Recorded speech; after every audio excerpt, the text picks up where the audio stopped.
কাউকে দুনিয়া আল্লাহ 1000 যদি দেয় কিছুই দেয় না। কাউকে আল্লাহ তাআলা ইবাদতের তৌফিক দিছেন, তাকে আল্লাহ তাআলা শ্রেষ্ঠতম নিয়ামত দিছেন। ইমানের চাইতে দামি কিছু নাই, সেজদার চাইতে দামি কিছু নাই। লা সাজদাতুন ওয়াহিদাতুন খায়রুম মিনাদ দুনিয়া ওয়া মা ফিহা। নবী সাল্লাল্লাহু আলাইহি সাল্লাম বলেন, একটি সেজদা দুনিয়া এবং দুনিয়ার মধ্যে যা কিছু আছে সব কিছুর চাইতে দামি। কয়টি সেজদা? একটি সেজদা।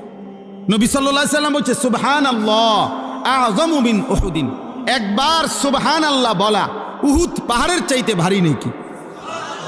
তাহলে পৃথিবীর লক্ষ কথার চাইতে এক সুবহানাল্লাহর ওজন কত? হ্যাঁ, গোটা দুনিয়ার চাইতে এক সেজদার দাম কত?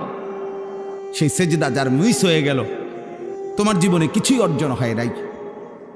এজন্য হযরত বলছেন ফজরের নামাজের কথা। ফজরের নামাজ